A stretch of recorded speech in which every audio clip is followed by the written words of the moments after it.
آج کی ویڈیو کے ٹائٹل سے آپ کو پتہ چل ہی گیا ہوگا، آج ہم بات کریں گے یورین انفیکشن کی، یعنی پیشاب کی تکلیف۔ میں اس ویڈیو میں آپ کو مکمل گائیڈ کروں گی، تو میری اس ویڈیو کو آپ نے تسلی سے دیکھنا ہے۔ تو میری آپ سے ہمبل ریکویسٹ ہے کہ میری اس ویڈیو کو زیادہ سے زیادہ شیئر کریں تاکہ دوسرے بھی لوگ اس سے مستفید ہو سکیں۔ السلام علیکم، میں ہوں ربینہ۔ تو پھر دیر کس بات کی، ویڈیو کو شروع کرتے ہیں۔ ویورز، یورین انفیکشن گردوں، مثانے، پیشاب کی نالی اور پیشاب کے نظام کے کسی حصے میں انفیکشن کی وجہ سے ہوتا ہے۔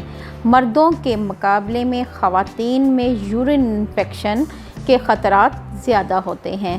مثانے تک محدود انفیکشن تکلیف دہ تو ہوتی ہے لیکن اتنا خطرناک نہیں ہوتی، تاہم اگر یہ انفیکشن بڑھ کر گردوں تک پہنچ جائے تو سنگین نتائج ہو سکتے ہیں۔ ویورز، ڈاکٹر حضرات عام طور پر یورین یا پیشاب کی انفیکشن کا علاج اینٹی بائیوٹکس سے کرتے ہیں، لیکن اگر آپ اس خطرے کو بڑھنے سے پہلے ہی بہتر طرز زندگی کے طریقوں سے قابو کر لیں، جو کہ آپ کر سکتے ہیں، تو آگے آنے والی بڑی پریشانیوں سے بچا سکتا ہے۔ آئیے ویڈیو کو شروع کرتے ہیں اور ان علامات اور وجوہات کے بارے میں جانتے ہیں۔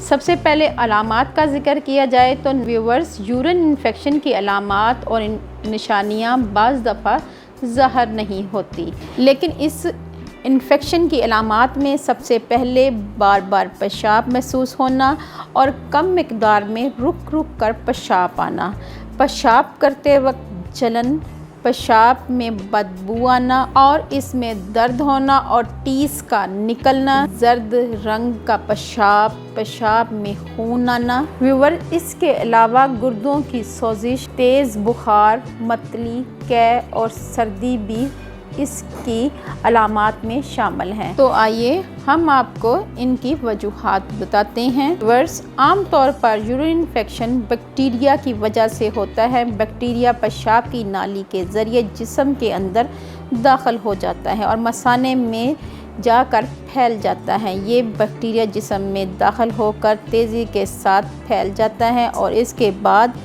یہ جراثیم پیشاب کی نالی میں انفیکشن پھیلانے کے لیے مکمل طور پر تیار ہو جاتا ہے۔ اگر پیشاب کا نظام اس طرح بنا ہے کہ یہ بہت چھوٹے جراثیموں سے بچ سکتا ہے، لیکن یہ دفاعی نظام بعض اوقات کام نہیں آتا اور جراثیم افزائش میں کامیاب ہو جاتے ہیں اور پھر جو پہلے بتائی گئی علامات میں ہونا شروع ہو جاتا ہے، جو کہ بعض اعضاء بہت تکلیف دہ ثابت ہوتی ہیں۔ ویور، جیسے ہی یہ علامات ظاہر ہوں تو آپ کو ہوشیار ہو جانا چاہیے اور علاج شروع کر دیں۔ جی ویورز، علاج کی بات کی جائے تو اس میں سب سے پہلے مولی کھانے سے پیشاب کی سبھی بیماریاں دور ہو جاتی ہیں اور مولی جگر مثانے کی گرمی کو دور کرنے میں بہت ہی مفید ثابت ہوتی ہیں۔